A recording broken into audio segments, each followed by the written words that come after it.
I'll tell you something that Jimmy Iovine told me during that summer. He said to me, without knowing what I was going through, he wrote, "You go with the horse that got you here, brother." Like basically saying, whatever emotions you feel and get over it. All right, guys, welcome back. EYL. We are back home in New York City. Yes. Very rare occasion these days for sure. So dope episode that we've actually been in communication. I've been in communication with you for a while. Rich Kleiman, if you follow the boardroom, he is co-CEO and founder of that, right? Yeah. Kevin Durant's partner, also involved with 35 Ventures, which is KD's family office. And then you are part owner of Brooklyn Aces. Yeah, we own the Brooklyn Aces. Gotham Football Club. Gotham Football Club. Keep going. Philly Union. Philly Union, yeah. Keep going. Well, what else is there? That's really, we got Lacrosse. Yeah. We got Pickleball. Yeah. I mean, the ventures are pretty vast. Yeah, we've definitely, we've well, first of all, thank you guys. Appreciate it. We have been talking about this for a while. I'm a legitimate fan. So that's, I think, how our relationship started, was just like, I really see what you guys are doing and have an insane amount of respect for it, because now I'm living how hard the process is to build a brand and an audience from scratch at a thin air.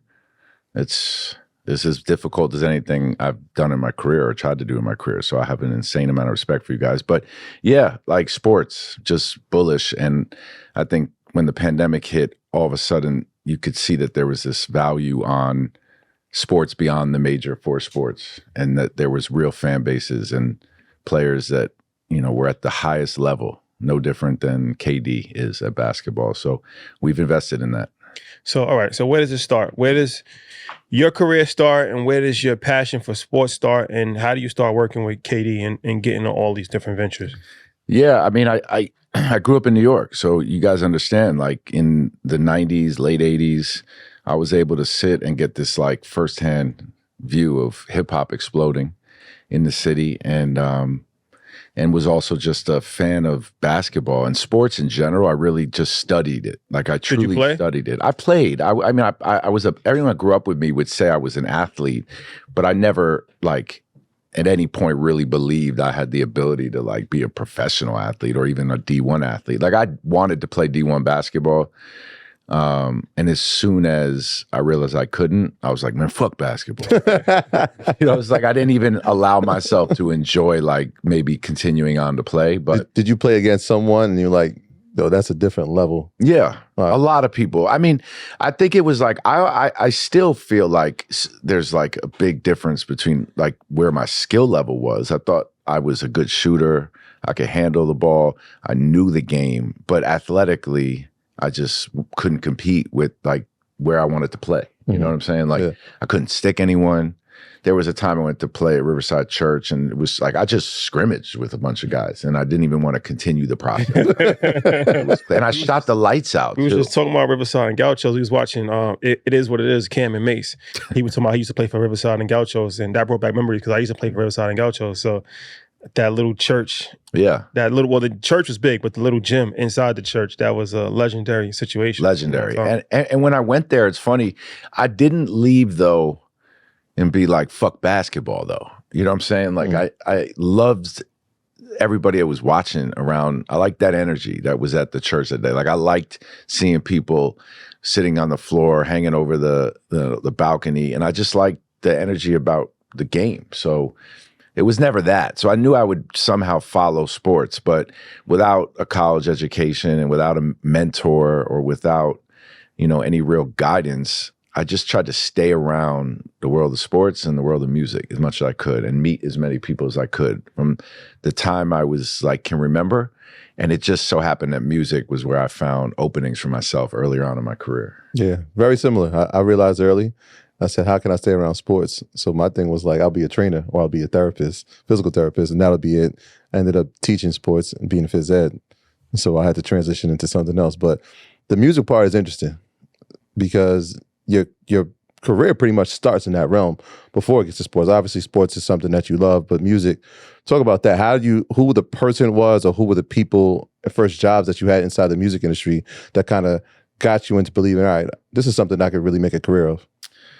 Yeah, I mean, I don't know if you guys can relate to this at all, but without a mentor, without guidance or direction, I think like your choices are to like keep going forward or not. And if you stay still or you like are scared in any way or reticent of attacking a challenge without any real information, you know, it's not going to work. So for me, I was just like, what opportunities in front of me? And for me, the first like light I saw was actually around sports, but the role for me on that project was not to be a sports producer or to do anything sports related. It was to help the music department on this show, The Life. And it was a show on ESPN and this company, Radical Media, not too far from here. And a good friend of mine who had this like vision to do what we basically see on social media now, which was just like following athletes.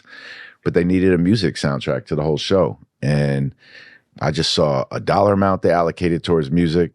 I saw the fact that I had a job and that I was in some way connected to sports, and I took it on. And then I went and built this database of unsigned artists and producers in the city, and these guys started to be real artists and producers that I just built a network with. And I don't know if you remember that song, The Life, with Styles P and Pharoah Monch, but that was the theme song to the show that I put together through Raucous Records. And so I felt like I was in sports, you know what I'm saying? Like I felt like I was close to it. And then growing up in New York, it's clear as day from like the time I was could even remember that basketball and hip hop were so closely connected that I was like, well, I'm in sports one way or the other, you know, but I'm doing it via music. So, okay. So at what point do you fully go into sports? And what's the first thing that you do actually in the sports field? Because now everything you do is in sports. So at what point do you make that transition from teetering sports and music to actually being full-fledged in sports? Yeah, so what happened was after that show, I got to know so many people in the music industry. So I managed artists and producers for a while, and I started a label on Mercer and Green. It was 19 Mercer, and it was me and Mark Ronson, and we had a studio down in Soho, and we had everyone from J. Cole before he was signed, Wale before he was signed, Meek. Amy Winehouse recorded Back to Black out of there, and you know Adele was in there in the earlier parts of her career. So like I was hustling as a music manager, and then I had the opportunity to meet JayZ, and ended up producing that Fade to Black, his theatrical documentary of his concert at the Garden. You produced that? Yeah, I was there for that. Where you were? I was at the show. Yeah, I was too. Incredible. I still put it as the best show I've ever seen. Insane, ridiculous. Insane. And the one that when R. Kelly ran off and Jay was no guns in the building. Yeah, pulling people from the crowd. Yeah. Pepper spray incident. I was there. I was there. Too. I was there at that one too. I went to 2 nights. I went to that one, and then I went to the next night. And that one, it was more controlled. He had like T.I. He brought out because he had just put out Bring Him Out and Mace and then Fab had Breathe. It was a dope show. But the first night was real. Like he pulled Usher from the crowd. That was crazy. Yeah, so I had an opportunity. I ended up bringing John Maneely, JayZ's manager at the time, over to this company, Radical Media, where I had been working on these TV shows. You know, I just kept my network. Anyone I met was in my close circle at that point, and figured I could build off of network, you know, and partnership, and doing dope shit. I just figured if I kept doing good stuff, like more good things would happen. So in bringing JayZ's team to meet Radical Media, it was a perfect producing partner, and I was able to get myself a role of a producer. And as soon as I met Jay, I was almost like, man, I want to be in the music business. Like at that point, I'd been like, all right, let me push sports to the side. Like I want to be in the music business, because what I loved about sport and like the swag around sport, I was like, well, this guy's got more than any athlete times 10. So let me stay close to this. And I ended up going to Rock Nation, and at that point, I was a music manager. You know, I was managing Wale, Meek, Solange for a while, Mark Ronson, like I mentioned. What year is this? 2007, 8, 9, 10, 11. And you was working for Rock Nation as a manager. Yeah.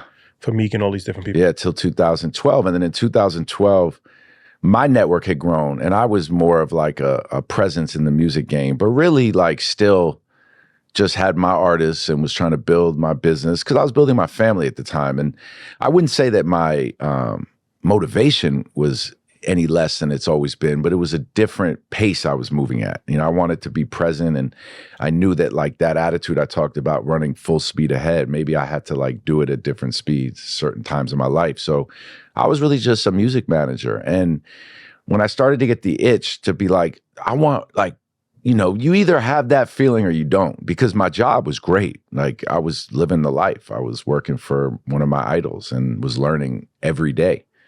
But I had that itch, like, I need more. I need to do more. I need to feel more regarded. I need to, like, be in the game. And that's just something that's motivated me since I was little. So I saw an opportunity because, you know, sports was looking at the blueprint of hip hop. You know, you think about what LeBron was building at the time in the sports world, what had never been seen before, someone building this while they were building their career. And obviously, while LeBron had his own vision and Rich and Mav and Randy had their own vision, they had so much influence from what they had seen in hip hop. And I knew that that was happening in sports in general. So I felt like, you know, I probably could do some work in the sports world because I institutionally knew sports. I studied it as a kid. Like, I don't have much of an education institutionally on many things. It's all from experience. It's all from, like, consuming it in real life. Sports, though, I felt like I had a master's degree. You know, I'd studied where kids went to college. I studied the business of it. So, same. You know what I'm saying? Yeah. So I was like, put me in any room, talk sports, and now I have this knowledge of the music business. I thought it would work. And the thing that's so incredible about Jay, and I think it's one of the gifts that people of his caliber don't necessarily get enough credit for, because a lot of times the credit is for what they've done. But it's about identifying talent, like, period. Identifying talent around you and knowing that each person around you has a different style of having to grow. And I think he could tell that I just was going to need more and ask for more. And he always kind of let me rock. So when I moved into sports, I just felt like this burst of, like, a tailwind. I was like, I can do this now. So you were at Rock Nation as a music manager, successful. You got a bunch of clients there. When you're thinking about going into sports, are you proposing to him, hey, maybe I can create a sports division? Because I know they went into sports management during that time. Or was it, I need to venture out on my own and create something? It was just like, I want to be in, no. At that point, it was like, yo, I want to manage athletes. And he was like, well, we're about to launch a sports agency straight up in the next year or so. And I believed in them. So I was like, let me wait. And true to their word, they gave me the opportunity. And, you know, looking back on it, I had no knowledge outside of what they knew as my friends that I knew sports. And that was what the beautiful thing about it when we first launched it was like, we were figuring it out. Obviously, we had this incredible leader in Jay and this incredibly successful company in Rock Nation, but it was, like, fun as hell because, you know, we were all fans too. So, like, just being in those rooms in the early days, being like, yo, let's hit KD. Let's see if KD, I heard he might be switching agents. Like, it was an incredible time. And he gave me the opportunity to really sit in a position in the sports agency that I had no experience in. So you were with Rock Nation from the music side, transferred over on the athlete side, started managing athletes, right? Yeah, I mean, I was acting as, like, an agent. I got my NBA agent certificate. I got my MLB agent certificate. So you were an agent? Yeah.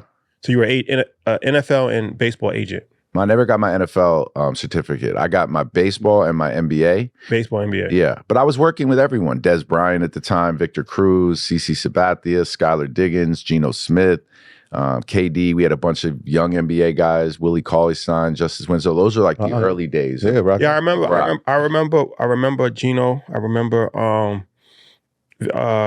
Des Bryant. That was, like, big when they signed with Rock Nation. So you're involved in this whole situation. KD becomes your client. Yeah. So, all right. So you said something before that was insightful. You said that you always wanted to be, I'm paraphrasing, you wanted to be more notable. You wanted to be somebody bigger than, like, somebody that was just working at Rock Nation. So you got a good thing going and you're representing these athletes.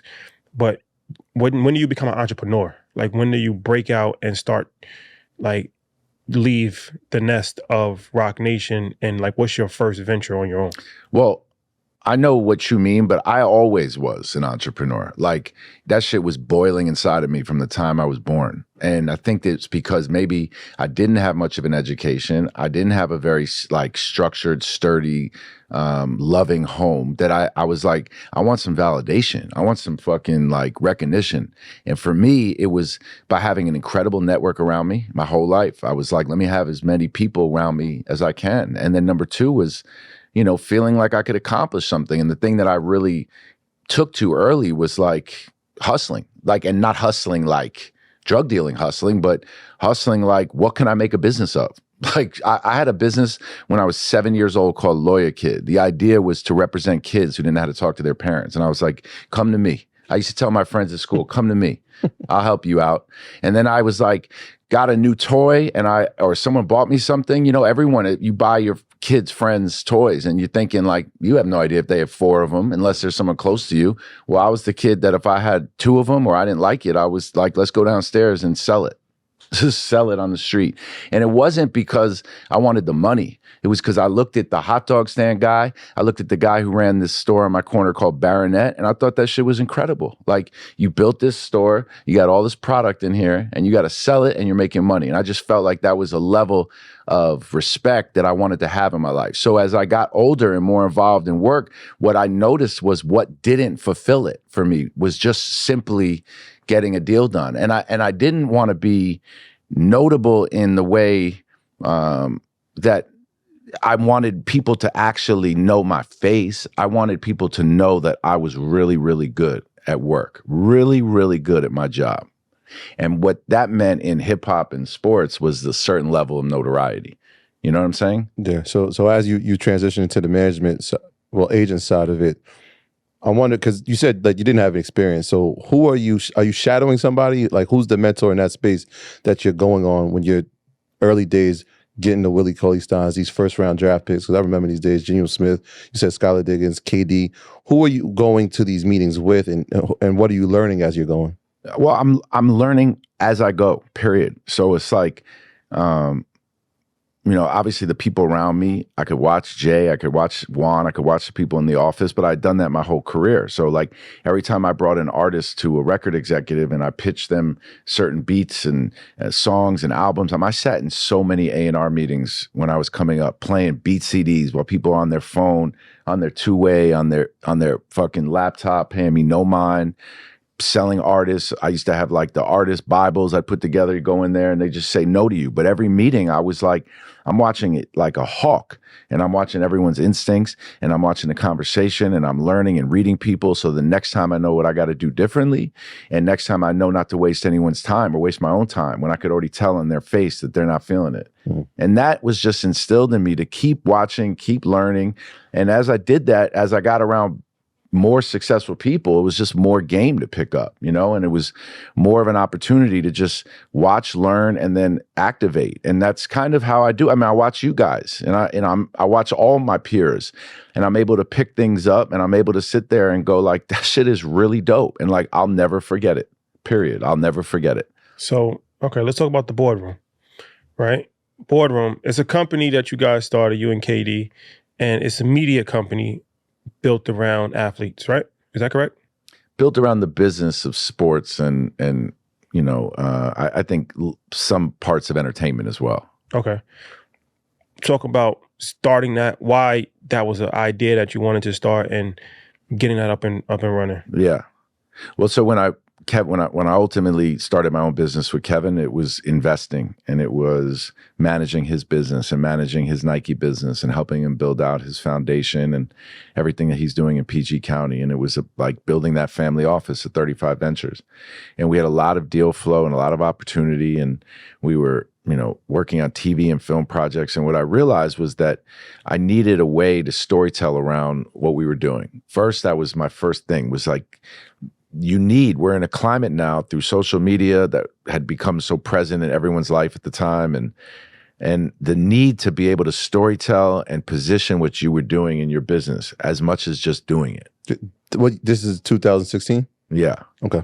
Got you. So I'm thinking in terms of KD 35 Ventures, this is like he's with the Warriors, or he's about to go to the Warriors. No, so when he went to the Warriors, that's around the time we started our own business. And that 16 to 18 was building out that family office of 35 Ventures and establishing that side of Kevin's business. And then in 2018, what I realized was that we didn't have that vehicle to really storytell around. And I knew from investing that just starting a media business was going to get laughed at. Like, what was the point of us to try to replicate a model that people in Silicon Valley were saying was broken? You know, you weren't just going to invest in somebody because of an audience or eyeballs or metrics. You had to build a business with a purpose and something different. And, you know, again, like, I'm sure you guys, as you've built your business, knew the same thing. Like, I'm not going to do that model. That was 15 years ago. And what you guys have done is a new model that has been created. And for me, I was trying to figure out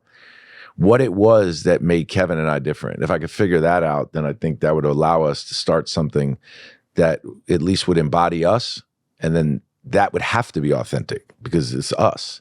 And where that went, I didn't know. And we were trying to figure it out, and we were talking a bit about it. And founders of companies were really taking to us in our strategy as a strategic investor, like how we work. They were really taking to our style. And I realized that the more I could do work for these companies, the more we were going to get great deal flow and to really prove ourselves as an investor. So to have that vehicle would also benefit that side of our business. So I still was sitting on it. And then I went to a dinner at Peter Guber's house, or a lunch during NBA All-Star Weekend. And I don't know if this happens to you guys, maybe during your conference when you had 500,000 people in the crowd. Estimated. Where you look at yourself and you're like, what the fuck? Like, what the fuck? And I'm a fan of this whole world that I live in, that I work in. I'm still a fan of all of it on another level. So I'm at Peter Guber's house, and Pat Riley's sitting on one side of me, and Jack Dorsey's on one side of me, and this NBA owner. And I'm like, how the fuck did I get here? This is my life's dream. And it was because of basketball. It's how I saw it. It was because Kevin Durant believed in me and trusted in me. And these rooms that he was able to walk into because of how great he was at the game of basketball, that as a kid, if I had known that the sports world looked like that there was a way in like that, I would have been like, whoosh, from day one.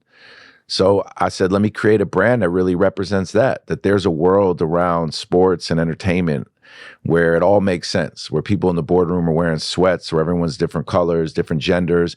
And even though it might not be the richest people in the room, they're making a lot of the decisions, and they're deciding what's fresh, and they're influential, and they can dictate where money moves. And that was what I wanted the brand to represent, where all that intersected a bit, and just to become a storyteller and an amplifier of other great people and other great successes, and to be a voice a bit of all of the action that was happening in this world, and to really sit there and be complimentary. And as the business has grown, that's still at the core of it. So it's immediate. So you see a lot of guys in that era that's like, so LeBron does Spring Hill, right, with Mav, and then KD works with you, and you guys have the boardroom, which is essentially you produce content, right? Throw events, produce content. You're shaping the narrative, as you just kind of said. How important was that? Do you see this new age of athletes kind of, because athletes has always complained about narratives. They never got depicted correctly from reporters. They've never really, liked how people in the news have written about them. There's always been conflicts, but now we're seeing that they're actually on the other side of it and controlling the narrative in the media. So talk about the dynamic that you see from the change in athletes complaining about media to them actually taking control and owning a piece of media. Yeah, I mean, I think it's a beautiful thing. I think because in sports, as much as any part of society, the media creating a storyline actually has such real life implications. And in the real world now, sadly, we're seeing it on the highest level, but this has been happening in sports for a while. And I think during Kevin's free agency, when we set up that whole scene in the Hamptons, it really hit me of like, wait, like because I remember Kevin said to me once, like, man, this shit ain't world news or something. And I'm like, no, I think it is, bro. I think this is world news. Like, this is what it's come to. So, the idea that an athlete not just can create and command their own narrative, but can build an entire ecosystem where an entire narrative can be created, and an athlete can drive it, but an athlete can find other creators and other athletes and other partners and other stories that they want to tell and that they can control. But I look at it as a bigger thing than that, because I look at these athletes now as just some of the most sound young entrepreneurs. Not everybody, but a lot of athletes are exposed early to the conversation of business. Like my daughter's, I got a 14-year-old and a 10-year-old. If my 14-year-old was an incredible potentially professional athlete, I'd be talking to her about business and life right now. I'd have to be preparing her for what some of these conversations mean that people are having with her and what some people want from her when they talk to her. Mm-hmm.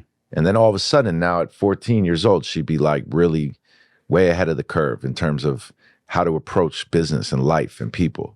Because that's not what you're telling your 14-year-old. You're teaching them certain things. But now these kids are 17, 18 years old, and they're already thinking about things that I just never thought about at that point in my life, or maybe even understood or had that information. So I think what you're seeing is this incredible trend of athlete moguls, like potential moguls. They're not all moguls, but that's where their minds are at. And with that, they can control the narrative. Yeah, it's interesting. The conversation that you have with your daughter, there's a trust that's there, obviously, as a father. The conversation with KD, I'm interested because we see a lot of, I mean, pretty much everybody has an agent, but rarely do we see clients create businesses with their agent. So what was that relationship like for him to say, you know what, this is something that I want to do with you? How long did it take for you to build that rapport and to get to the point where it's like, yeah, this is not my agent. This is also my business partner.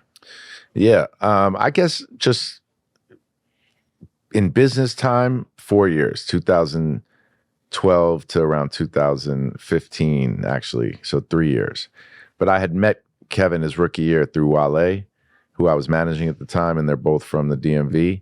So I think it was this level of trust in our relationship that we had. But it was also a bit of the climate of, of the business. Like what LeBron had started to build and create was becoming in a lot of ways like the North Star, and then what I think Kevin and I both grew up around watching, like these hip hop labels of the 90s build these economies where Bad Boy at the center, and it's vodka, magazines, parties, records, clothing. And that was something that was really aspirational.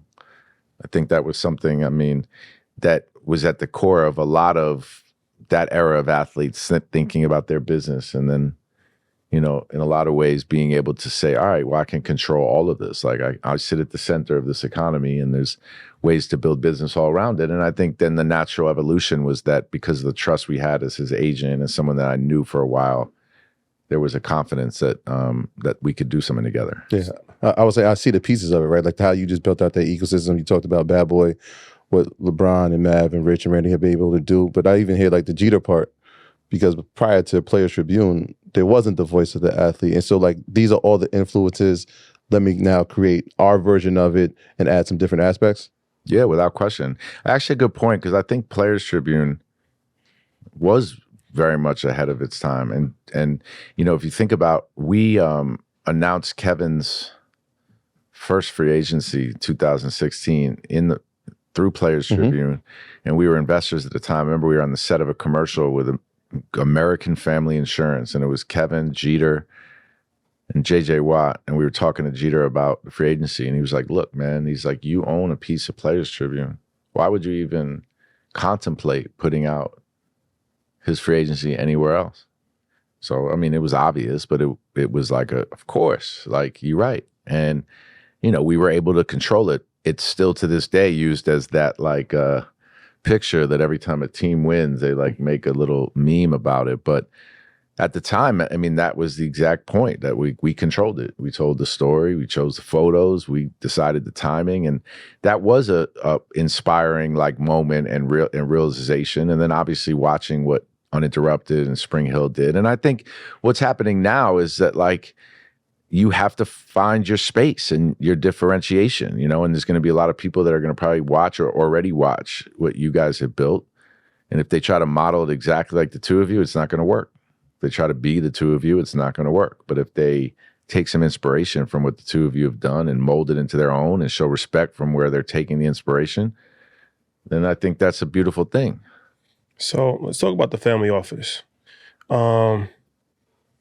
That's interesting, because even before, a lot of athletes, previously, this whole 30 for 30 about athletes going broke, right? And that was kind of stereotyped for a long period of time, that athletes get money and they still go broke. Unfortunately, there's still some level of truth to that, but we're seeing that starting to change. Athletes getting into investing, taking their business a lot more serious. So can you explain what a family office is for anybody that doesn't know? And what was that your idea that you pitched to KD, or was that his idea that he pitched to you that he wanted to set up and start to really, invest in a variety of different things and have a more structured organization when it comes to his finances? Yeah.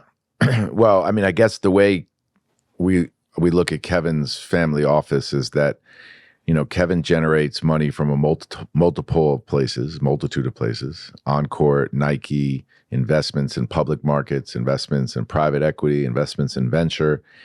Kevin is a very philanthropic young man with a long life in front of him, and he wants to do a lot for his hometown of PG County.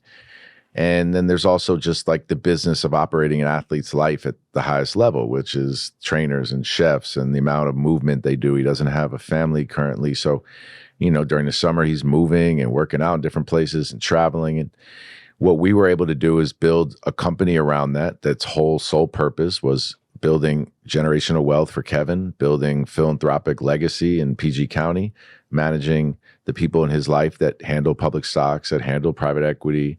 We do a lot of the venture and sports investing, but we've put incredible experts around us. But this family office sits at the center of it. And I don't think it was ever like necessarily one of our ideas or the other. But when we got to the Bay, well, first of all, in talking about decision making and where he was going to play, for Kevin, it was always going to be about basketball. But for me, as his agent, I needed to look at what came with that. Because if he's going to work as hard as he's going to work every single day in the gym and every day in practice, damned if I didn't work as hard and think that way and show up to everything and be proactive. So we get to the Bay. It's no joke. It's the first, second, third night we're there. And Steve Stout says, we're going to throw Kevin a birthday party at Ben Horowitz's house. And Steve has always been somebody who's like giving me the, hey, you should go this way or look that way. You know what I'm saying? Like his style of mentoring.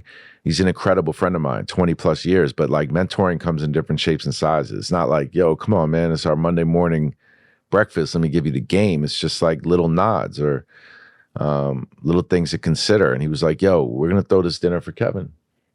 And he didn't really tell me much more, but the idea was that he was bringing people that he was meeting, and he had been out there for a few years. And all of a sudden I was like Googling names in real time. Oh shit. That's Ron Conway. They call him the godfather of angel investing. Well, shit. Well, then I got to know the godfather of angel investing. And it was that night where I left there. The first people we met were those type of people.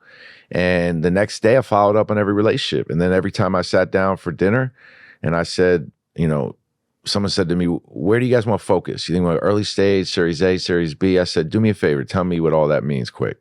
And as soon as he told me what all that meant, I never forgot it again. And I kept learning and compounding that information.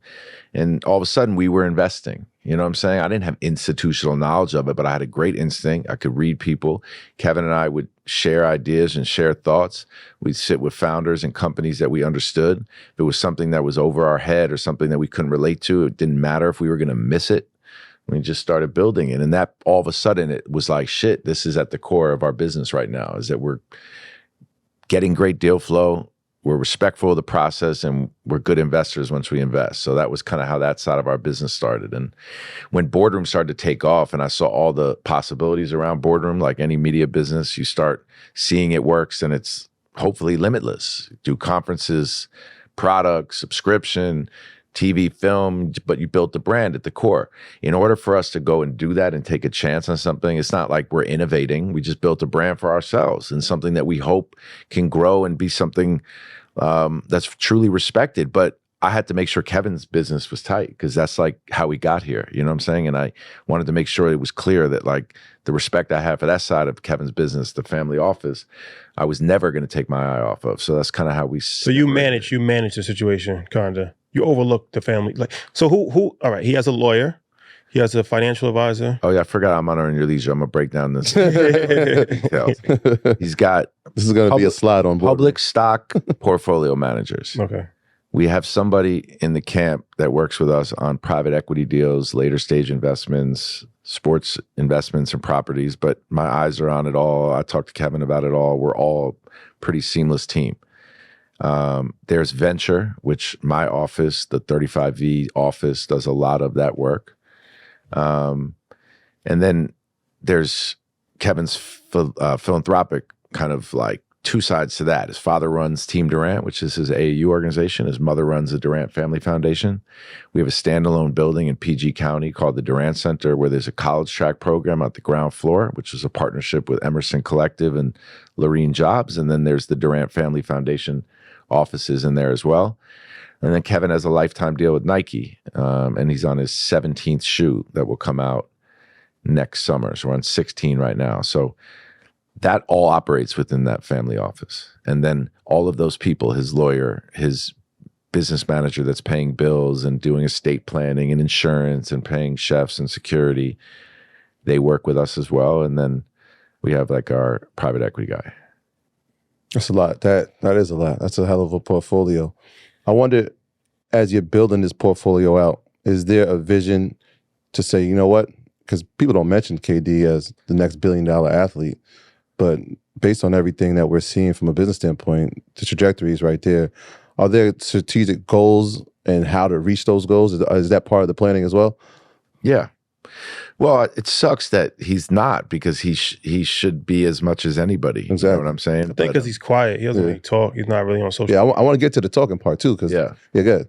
Yeah, no, but I think one thing that somebody made a point of saying to me a few years ago that stuck with me is like, at some point you got to start thinking about making sure you like what you own and you want what you own. Like, it can't just be in investing in things because you think the investment's great. You should really want what it is that you own.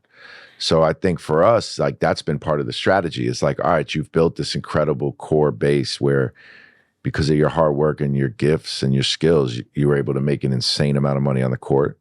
And because you were able to have a level of relevance and an incredible encore business to build a Nike business for 17 years, you now have a lifetime deal. So that's incredible.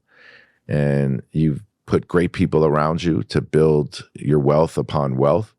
But you're 35 now. You're going to retire at 40 years old, 41 years old, 39, 43, whatever it is. He's not going to play forever. So how do you maintain that level of income? Well, how are you going to make 50 fixed on another job in the world besides the NBA, right? And Nike is a level of cash and royalties. So there's some commitment and annuity in knowing you have that. But then you got to think about, like, what do I want to do? So he loves the idea that him and I own Boardroom 50-50, but building a business it's all a variable, right? Like, you don't know if that's going to bring you great wealth or not, but that's part of the portfolio. He's invested in sports teams, which is part of the future. And he was able to get in at MLS at a very low price, and valuations have exploded. And we've put a lot of bets in a lot of different sports properties. And post-career, I'm sure Kevin will take a shot at owning a major sports team. And so all of that will add to the wealth. But then it's starting to identify things that we want to keep building out, and things that Kevin wants to own. Is it real estate? Is it consumer brand? Is it in the QSR space? You know, you look at what like Junior Bridgman built, exceptional. You guys had him on the conference. You know, I think a lot of these businesses that are more kind of familiar and traditional are all of a sudden really attractive, with the idea that, like, the economy's fucked up and crypto went away and NFTs are dead, all these headlines you read, and just the reality of the world. So now all of a sudden things like Burger King start to seem way safer, you know? Somebody's got to eat. Can I do a follow-up really quick? Because we've heard the lifetime contract. We saw Iverson had a lifetime contract with Reebok. We see Bron got it with Nike. What does that really look like? Is it based on the amount of percentage of royalties from a shoe sale? Do you have to keep making shoes after you're done playing, or part of the merchandise? What does a lifetime contract look like? Well, I think, like, it's a really good question, because there is no like one term for a lifetime deal, but I think there's the commitment to the partnership. So, like, you can be a partner by showing up for the brand and being a sponsor. You can be a partner by having them put out new product and getting paid for the new product or getting a royalty. But in the case of Kevin, like, he'll retire with 20 plus seasons of a signature line, you know, doing 9 figures every year. So if you think about that in the form of a business, like there's billions of dollars. So if that's managed right, you're getting annuities and you're getting royalties all the time. And, you know, see what they do with the Foamposite with Penny. And, you know, as great as Penny was, he doesn't have Kevin's career or Kevin's body of shoes. So, you know, there's a commitment to supporting that business. But ultimately, Nike's not going to put product out if they don't think it's going to sell. So you're never going to get Nike to be like, yeah, 25 years from now, we're going to have the KD 61 or whatever. They're just not going to commit to that. But I think it's the idea that they're committing to the partnership. That you're committing to Nike for life and they're committing to you for life. I think it's interesting to see the athletes from past era and their relationship with sneaker companies now. So Deion Sanders, Nike athlete, left Nike, and now Colorado, Nike came back. And now they're releasing his sneakers again. So now he's in his second wave. He's actually more relevant now than he ever was. And Nike is fully behind him again. Or Allen Iverson, legendary, talked about Steve Stout, legendary campaign and sneakers with Reebok. And we just see that he was named Reebok, what was it, basketball? He's the vice president of Reebok, Shaq the president. Him and Shaq. So it's just interesting to see, like, you're talking about that lifelong situation where even after they're playing, still have some level of relevancy in the sports world. So that relationship is still there. But my question is about angel investing. So you kind of taught yourself about angel investing, right? Like you didn't go to school for it. So we kind of similar. We're learning about angel investing and we made a lot of angel investments in the last couple of years. I have a 2-part question. What do you look for when you're investing in companies? Like, what's your due diligence that you say, okay, this is something that I think is a good investment? It's evolved, but I guess at the core of it is like, because we're making earlier stage investments and because we're not putting in insane amounts of money, we're not a private equity company, we're not a big venture capital firm, is just whether I connect with the founder and whether I can 100% see this founder leading a business to becoming a successful business. And I think there's certain traits and certain DNA in a founder that it is part of the process. So like, yes, are there founders that have built companies that maybe didn't have that at first? Sure. But for me, I need to feel that and see that and understand that vision of this person can build this company into exactly what they say it is. Number 2 is just like whether I can explain it to the next person. Do I really understand the business? So if it's a consumer brand, what's this like differentiator again, like we talked about, that allows this company to have its own space? Clearly, there's a level of like institutional due diligence that needs to be done. But I think at the early stage where we're investing, it's got to be like, do we see that in their eyes? Do we understand the business? Do we understand the market and the way to get that business to where they want to go? And can I be useful and helpful? And then I've even pushed how I look at that to another level now, because I'm building out this whole boardroom ecosystem, whereas some of these businesses, like in the form of these sports investments, they make sense in our overarching business. So if I believe in the founder of the PLL, Paul Rabel, and I know he has it to be a rock star entrepreneur, and I believe in these sport properties that never had the same opportunity and light of day in this new world, I see the way in which the PLL could be a successful league. And then can boardroom support it? Does it bring value to our platform? Yeah. You know what I'm saying? So it's all of those things for us that I look at. As we've done bigger deals in private equity and as we've done bigger investments, I have allowed in that part of the process that I need to learn from, you know what I'm saying? And that's having great people to sound off of, to understand the economics, to read into the financials more. But early stage, it's usually that. You guys invested in Ring? In Ring? No, I wish. Katie, it was one thing that he invested in that made headlines, right? Postmates, really early. Postmates, yeah, the delivery. In like 2014, 15. You were involved with that? Yes. Okay. So that was like that's been the biggest deal so far that you guys invested in? No, I mean, it had a lot of notoriety because of the time. Okay. 2014, 15 on-demand food service was like blowing up. And when Kevin went to the Bay, Postmates took out this billboard that was like KD delivered. And it was like just a timely moment. And we did very well. But there's been other investments that has had incredible return, or, you know, on paper still, even with the state of the economy, have incredible returns. But, you know, Postmates, I think early on was one of those ones just because of the time. You're building a media company. right? This is 2019, and then obviously 2020 happens, and the way we do media changes. Talk about the shift in, or the adjustment that you guys had to make, because prior to that, we go talking about how KD was pretty quiet, pretty, reluctant to speak to media until he has his own platform where he can speak freely and create his own show. You have your own show out the office. Talk about the shift and adjusting that you had to do post the pandemic. Well, we were lucky that we weren't that big of a business yet. It actually benefited us because my original concept for this was that we sold 2 seasons of a show to ESPN and did 12 episodes on ESPN called The Boardroom. And I was always planning on building a business that was going to complement it, but I was really leaning in on this ESPN relationship. And right before the pandemic, we did a boardroom panel at MIT, and I was hoping to keep building off of that. When the pandemic hit, ESPN told us quickly, we're not going to be able to pick up a season 3. We understood. I mean, I was tight, but we understood. But then I had that moment where I was like, you have to deal with this moment, a bit of self-reflection, where I was like, let's be honest, no one's going to give a shit if I just stop. There's no one out there, nobody's telling me to do it. KD's not going to tell me you're not my agent anymore. If I don't do boardroom, my wife wasn't going to leave me. But I just took one night to be like, is this what the fuck I want to do? And I was like, hell yeah. Straight up, right then, hell yeah.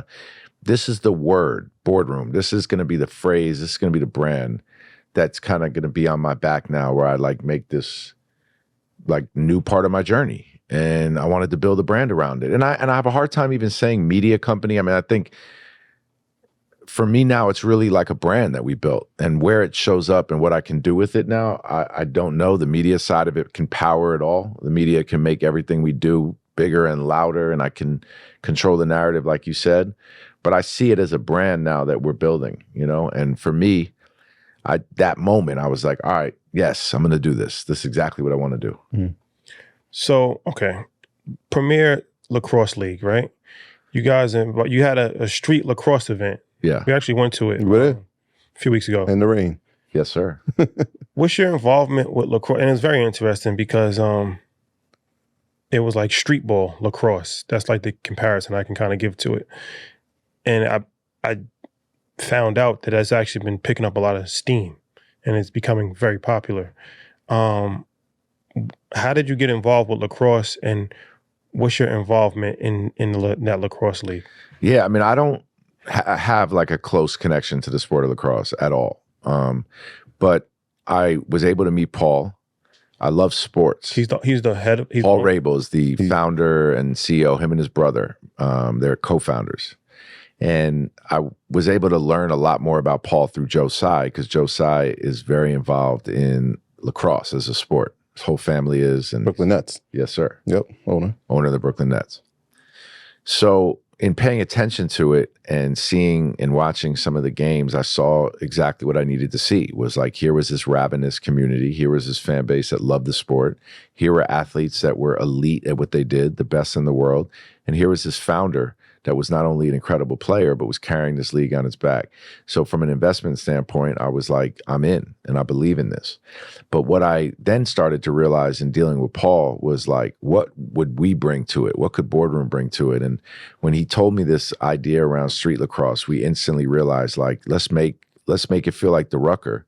And why can't a sport of lacrosse be at the center? Why can't these incredible lacrosse players in 6 o'clock on a Friday night in New York City in an outside playground in September, turn this into a moment and have a DJ and have food trucks and create a moment? And again, if you peel it back, was there a bigger why? No, but I'm really into creating moments and creating opportunities to bring people together, opportunities to, have 2 brands align and add incremental value for each other. I think it's we can only grow off of each other.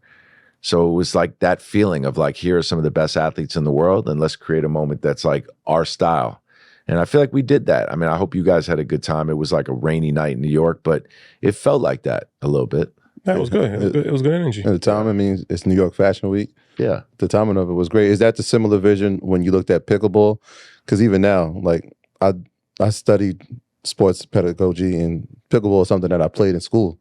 But prior to, nobody even knows what that is. So even the demographic that plays it, it doesn't look like KD. And so how did you guys decide, all right, we're doing pickleball?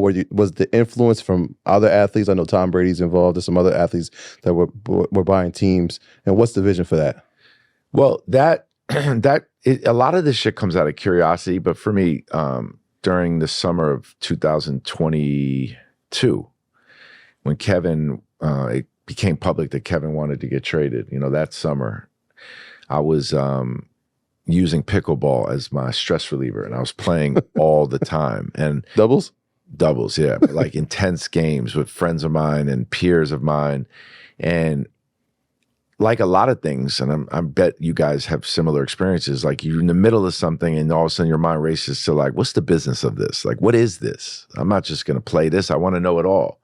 And as I explored it a bit, it very similar to all these other sports properties we invested in. It was clear that this was a sport that was exploding, a business that was at its infancy stages, and an opportunity to invest, help shape it and mold it, and a sport that I thought could connect. Now, I don't know if the league's going to work. I believe in it, and I'm obviously, going to support this thing all the way through. But it felt like the right investment and right thing to explore because the sport was exploding. So I wanted to have a firsthand look at like how this thing was coming to life, and then I could utilize all that content in that community to help build Boardroom more so and like create that flywheel. And then owning our own franchise is fun. And then it's part of building the business. And I think what it happens with Kevin when we have those combos is we were in Austin, Texas, and I went to meet up with him, went to see Texas, Alabama. And I'm like, let me break this whole shit down to you. And we've had so many of these moments where like I'm bringing something into his world that he never really heard of, like pickleball, right? And I'm like, this is why we're doing this shit. And Kevin is really fucking smart. And I don't think he has ever gotten credit for how smart he is and like how much he's really quickly adapted to everything we've explored in business, whether it was venture or media or the sports investing. He hears it one time similar to me and he really picks it up. And he understood it. We went to see a bunch of other investors in the league at this like place they call the Pickleball Ranch in Austin, Texas. And Kevin played a little bit and he just read the culture, believed in me. We took a shot at it. And as he's learned more and more, he really gets it now and sees the opportunity for the league. But again, there's a mutual benefit across the board. I see the value of building this league and telling the stories around the building of the league on our platform and so showing up. Pickleball essentially is like handball, kind of, right? No. It's more tennis with a you play with paddle. A paddle. But it's against a wall. No. It's a net in between. So it's like tennis in a sense. It's a much smaller court, but like with a wiffle ball and a paddle. So it's really fun because it's not as fast as tennis. Yeah. So more people can play it, and it's one of these games that you can play longer. Whereas somebody who's playing tennis, if arthritis slows you down, you're not going to move the same. Pickleball is a slower game. It's cool. Yeah. It's like you play ping pong. I've played ping pong. Yeah, so you get in a really good game of ping pong, you're sweating, you may really think that you're working out. Well, this is actually like you are taking a ping pong court, spreading it out. There's some tennis instincts, but if you have good hand-eye coordination, you've played with like a paddle or a racket in any sport, you'll get it. The one with the walls is called padel or paddle, that one where it's even more of like a fast-paced sport like tennis. That's similar like a handball. Yeah, there's some similarity. That's what I'm saying. That's like handball, kind of. Yeah, that is. What he just explained is like handball. So, all right. Pickleball is like it's on a tennis court, but it's modified, very small. Yeah, you could fit 4 pickleball courts on one tennis court. Yeah. So we should play doubles. You're a sports guy. So you're invested in a lot of these alternative sports, right? Pickleball and lacrosse. Where do you see the future of sports going? Because we see soccer is becoming, football, depending on where you live in the world, is becoming very big in America. It hasn't always been big, but now it's becoming Messi coming. It's like it's picking up a lot of steam. Yep, World Cup coming. Volleyball is one of these sports that's been around for a long time, but that's kind of picking up some momentum. And then the lacrosse thing is interesting. Pickleball is hot right now. Baseball's dying, has been dying for years. Yeah, but it had a great year this year. This year is great. The tennis is up. Viewership Shortening is up. the pitch clock. Yeah. They changed the rules. These young stars. But I get your point. But just in general. Yeah. Basketball to the moon. Football is interesting. Different planet. Huh? Different universe.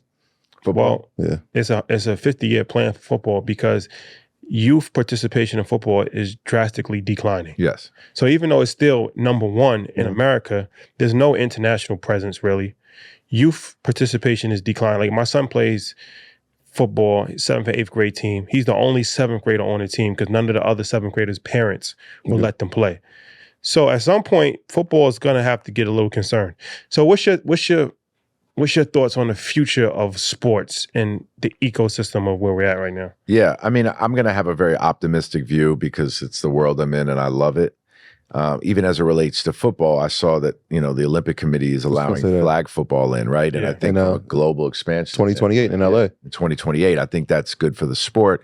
And I'm hoping that football finds a way to innovate, whether from the technology and equipment standpoint or something, because it's still like everybody's favorite sport in some ways. But I think for me, I think there's this shift happening where because the media only allowed for certain sports to be able to be televised the way basketball and football and tennis when it was the majors and golf when it was the majors and NASCAR for the big races, there was never an outlet for all these other sports. There was not enough of money or opportunity or brand or belief in any of these as businesses because they always had to compare them to the major sports.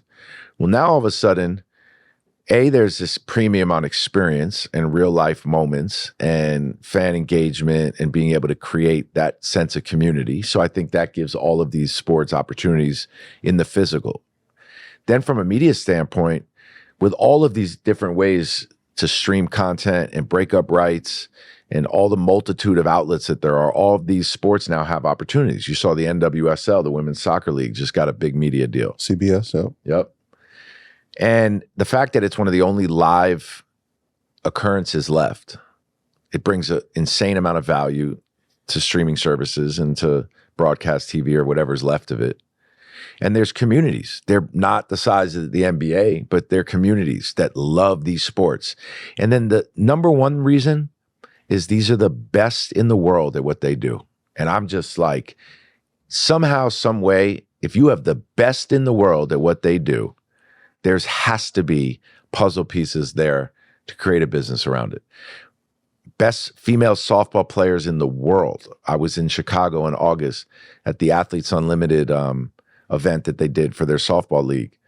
And it's like, there's no difference between those women and how hard they had to work, even harder at some points because they had to have 2 jobs along the way to do this.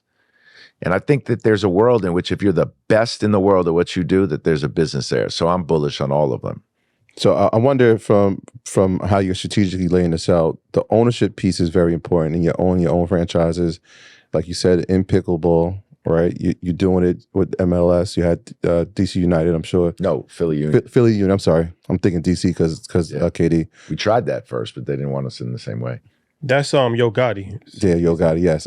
When you said DMV, I'm thinking him. But is it to show in the portfolio, yes, we have ownership experience when the opportunity comes for one of the 4 majors to come and say, you know what, there's a franchise that we're trying to have expansion in the city, Seattle perhaps, to show that we've had ownership, we've proven ourselves, we want to be part of the conversation?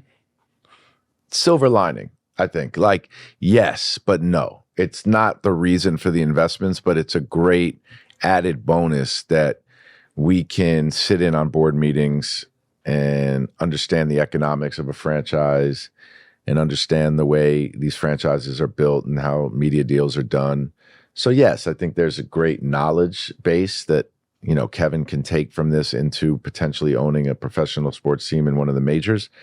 But I also think there's an incredible, value first in the investments we made. And, you look at the MLS, like you said, this may end up being one of the major leagues in the U.S. Could pass NASCAR. By the time, yeah.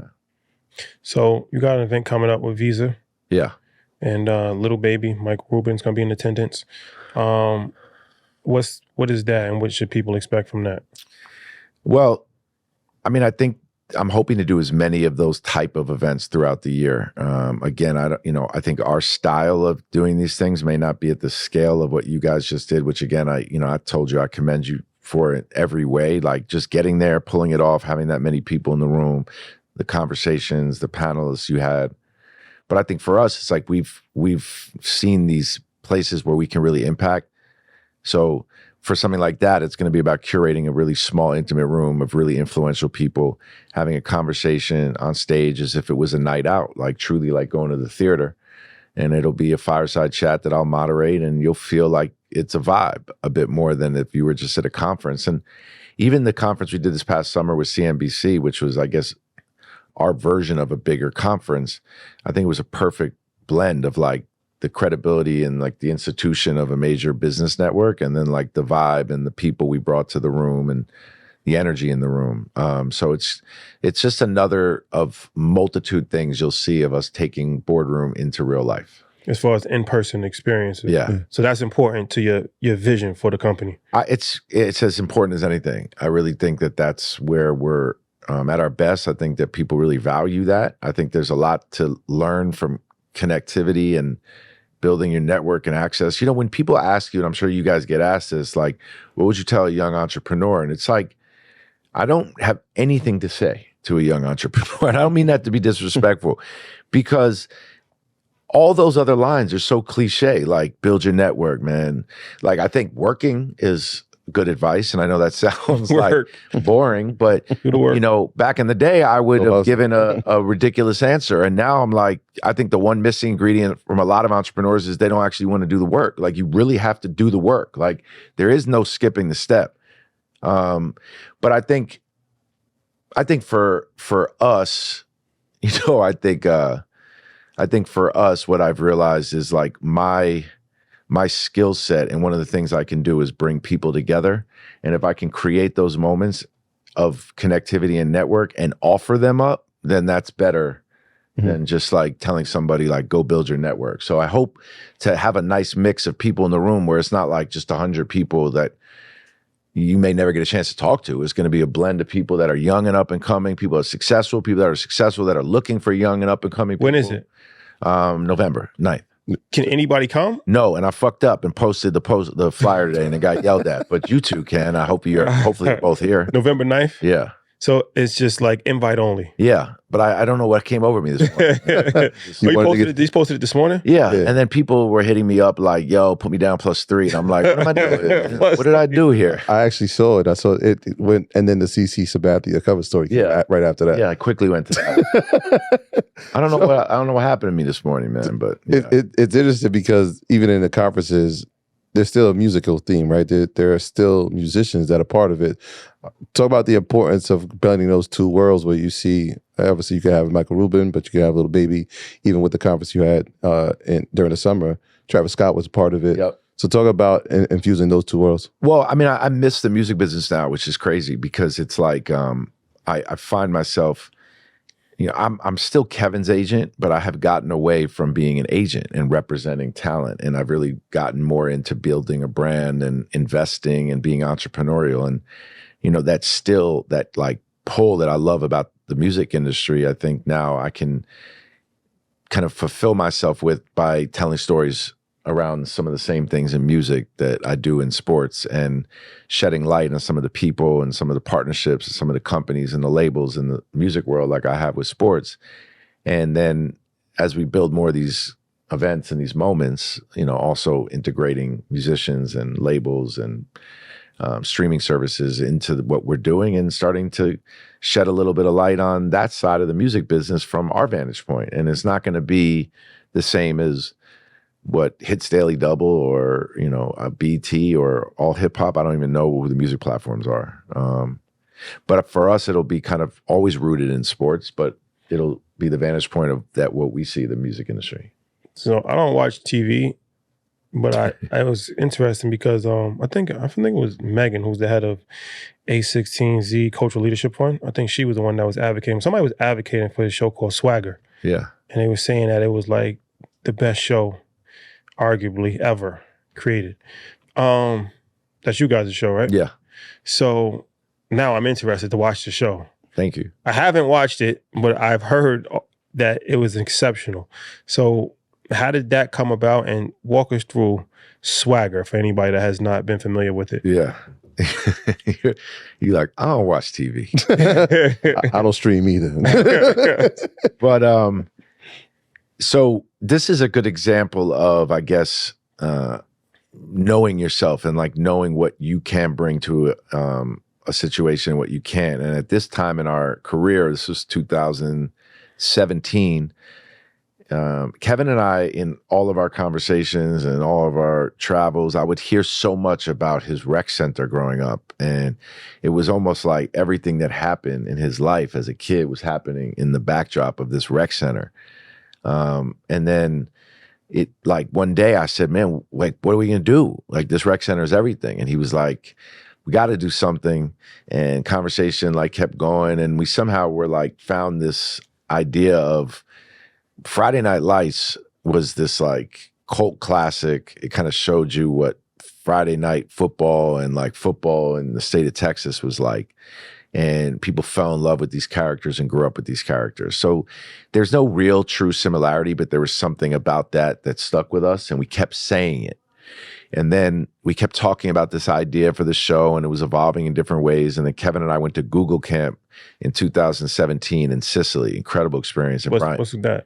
Google does these like conference camps by invite only, and this one was in Sicily. And it was one of those like boardroom moments for me where I was like, what the fuck am I doing here? You know, like really just pinching myself at the people that were around and the conversations that I was able to hear.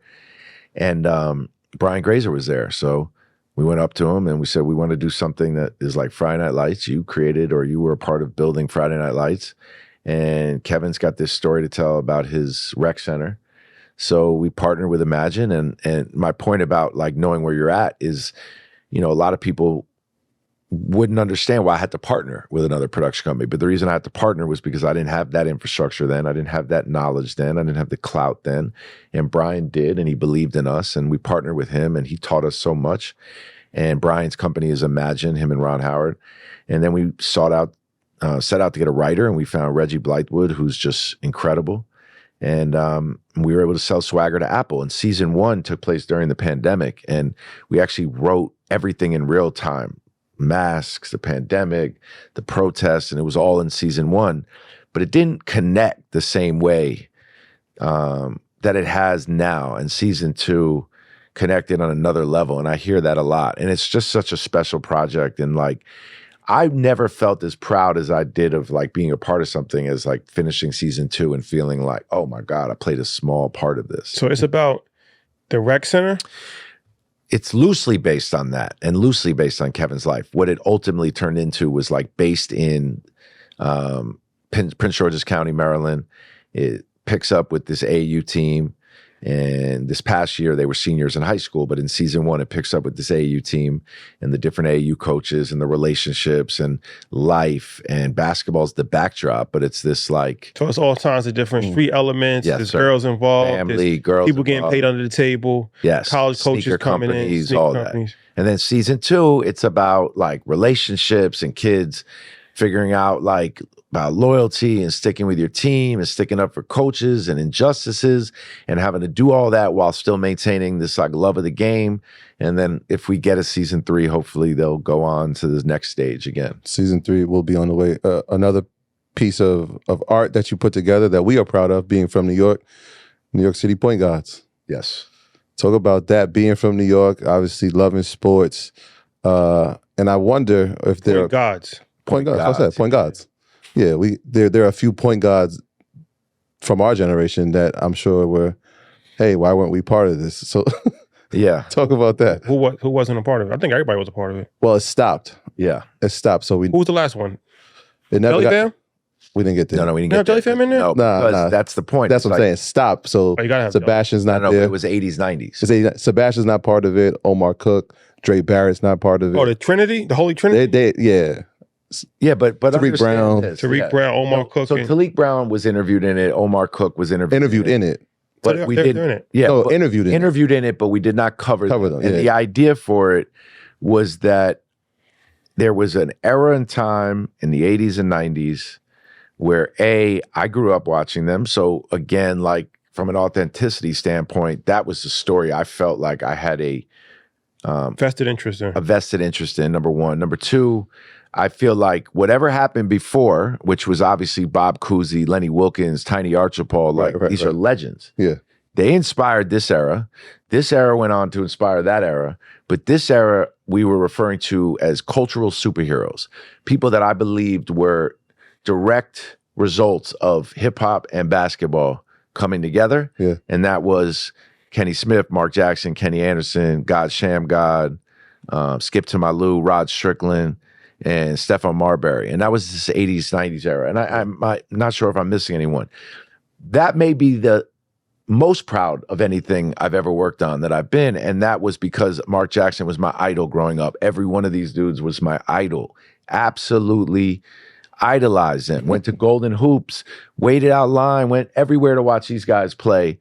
You grew up a Knicks fan? Grew up a diehard Knicks fan. Yeah, Mark Jackson was like my god as a kid. Yeah, those are the first games I ever remember was Mark Jackson, Rod Strickland, Trent Tucker. Yep. Ewing. Yep. Joker Wilkins. Ewing. Yeah, of course. Kenny Skywalker. Yep. That's why I'm all in on St. John's again. I mean, I've always loved St. John's. You're a St. John's fan? You didn't you go to St. John's? No, but everyone thinks I did because I go so hard for them. But I didn't go to college, so I'm just like, fuck it. Unofficial booster. Yes. Straight up. But Tino's back, so. Tino's back. I love this. I got tickets this season. I'm all in. But, honestly, I didn't realize how many people actually, I think, were disappointed with some storylines or people that we left out, for sure.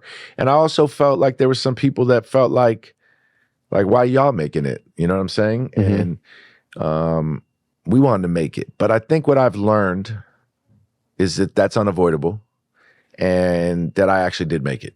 You know what I'm saying? Nobody else did. What can you do? It is what it is. I was appreciative of it. Like the skip part, dope. The Rod Strickland piece. I mean, because there is no Kyrie without that piece. You know what I mean? Exactly. So I think that's important. That's a guy I feel like that gets overlooked. There is no Kyrie, or he played a part. Well, his godfather. He told him how to play basketball. His father played basketball though. But he showed him how to handle the rock. Showed him how to. He gives him the credit. There is no Kyrie is a strong statement to make. Kyrie is going to he played a huge part. Played a part. Played a part in his life. A huge part in his life. A huge part. Yeah, because his dad never went professional. No, but his dad was a hell of a ball player though. No, but style of play. It's more Rod Strickland. I will say Rod is a unique example because there's an argument, that a lot of them deserve their own film altogether. You know what I'm saying? So there was a part of me that felt like, damn, Rod needed like an hour.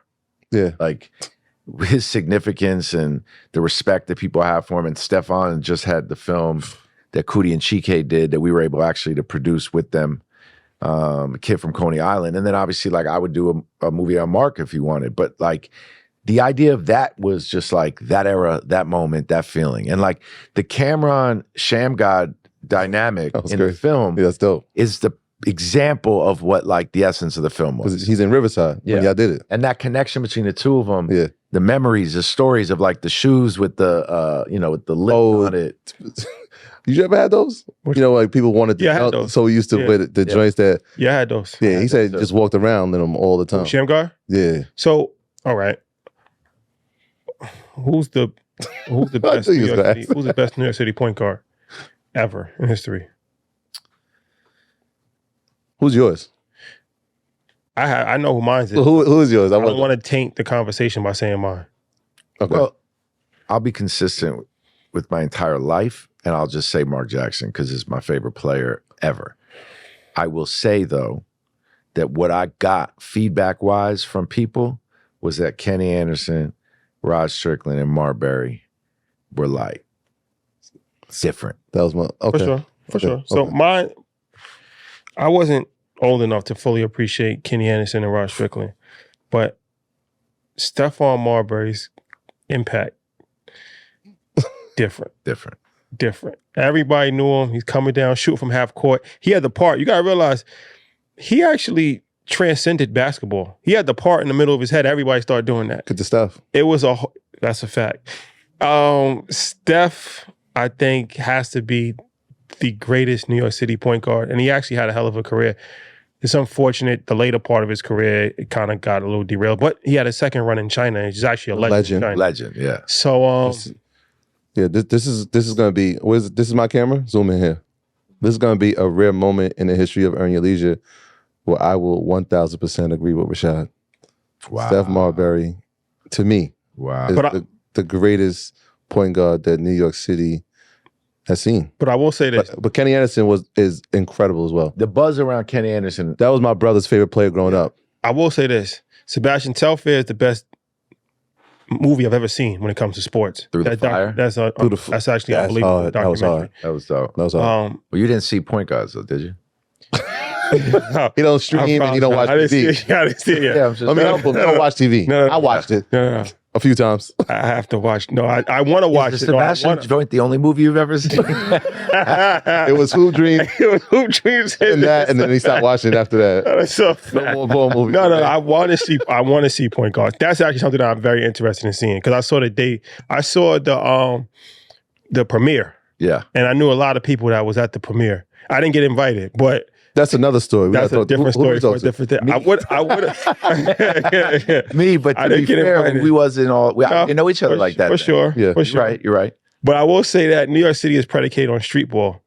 And the best street ball player ever. That's not a history. question. No, it is. No, that's not. That's not. It's not even up You for wanna skip debate, to my bro. Lou? That's not a debate. You can't say it's not a debate because you got guys like Pee Wee Kirkland, Joe Hammond. You got guys who had hell of a careers. But I just think that Skip to My Lou is the greatest street ball player of all time because he's the only one that's actually successfully transitioned from street legend to NBA. Yeah. That's It's why crazy that Skip played in the NBA though, too. For a long time. and was it was good. like Was big made to the finals. Oh, fine. He was a legitimate He's player. point guard. Yeah. And played a hell of a career. Yeah, Skip it's pretty ill. Now he's coaching. Went to Fresno with no high school diploma, GED. Was on the cover of Slam. Best point guard ever. That's what, On best the point guard in cover world, of they said. when that I know Slam is great kind of for- like It's great for the best point guard in the world. No, Slam played a major part. No, I'm saying now it doesn't have the same prevalence that it did then, but like that was like making it on the cover of Vogue for us. Yeah. You know what I mean? There was no different than the source. Like, Yeah. That's it. You made it. Yeah, you're right. Can I ask you a question? Because I think you're one of the rare people that can answer this question, and probably one of the only people who's been on Earn Your Leisure that can answer this. In the time when a player requests a trade, you said that you had to play pickleball to release some stuff. What is that like for you, knowing that you're the middleman, you're the liaison that talks to the player, talks to the franchise, but also is seeking other places for that player to go? What is it like to be in that moment? Yeah. Well, invigorating, to be honest. I think that instance was a bit different because I didn't represent anyone else. And I'm in New York. I was a lifelong Knicks fan. And when Kevin wanted to play in Brooklyn, he had a vision, and I always ride with whatever he wanted to do. And I totally was like, shit, I see it. I fucking see it. And next thing I knew, this like lifelong Knicks fan was a Net fan, sitting at every game in Brooklyn and loving it and consuming it and becoming close with everyone in the organization. And I felt some of that feeling that I think players feel, right? Even though I wasn't in any way, but I felt very close to the organization. So it was tough because here was my man, my right-hand man, my brother, one of my closest friends in the world, my business partner, who was now going to be leaving. So it was a different emotional kind of feeling. But what overshadows that is, my job is him. I'll tell you something that Jimmy Iovine told me during that summer. And he said it in Defiant Ones, and he's one of my, if not my, greatest like inspiration and idol. Not mentor, you know what I'm saying? Like I think that always gets confused. I don't want to flex and be like, Jimmy's my mentor, and make it seem like it's more than it is. He's somebody that I'm incredibly inspired by, and I have a good relationship with him, a good friendship with him for a long time. He said to me, without knowing what I was going through, he wrote, "You go with the horse that got you here, brother." That's all he wrote me, something like that. Like, you stick with the horse that got you here. Like, basically saying, whatever emotions you feeling, get over it. It ain't about you. Handle your business. And I needed that. I quickly was like, all right, I got this. And it's invigorating because I wanted to do this, just like the Hamptons was invigorating. Stressful, exciting, fun, all of those things. But ultimately, I wanted to do it. So, like, it's tough. It entails a lot of navigating and a lot of relationship and a lot of like no different than any business dealing that you guys got to do for your show or anything in life. You got to have conversations. And when you have Kevin Durant at the center of it, I can't relate to it being anyone else but one of the greatest players in the history of the world. So you've got a different type of leverage to begin with. Sometimes it's a gift, sometimes it's a curse to have that type of leverage. But ultimately, it's just like navigating relationships, being honest, because what I won't do during those things is bullshit or placate anybody or like try to play off of someone. I've never navigated situations by being a bullshitter or navigated situations by trying to fuck someone else over along the way. So that process takes longer sometimes because you got to be respectful and check every box. But ultimately now he's in Phoenix, he's happy. I still have tickets in the Barclays. I'm still friends with everybody there and everyone's relationships are good. And that to me, that means it was a job well done. Well, Rich, been a pleasure. Appreciate you coming. Anything else that you want to let the people be aware of or any initiatives that you got coming up before we?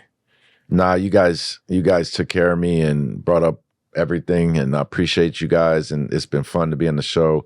Challenging. I love the questions, and yeah, I mean, I hope you guys are able to come and let me interview you guys. Oh, perfect, man. Home and away. Home and away. I love that because I'm going to dig into the business of the two of you and earn your leisure as well, because I'm truly inspired and motivated by it as well. Appreciate that. Appreciate that, brother. All right, guys.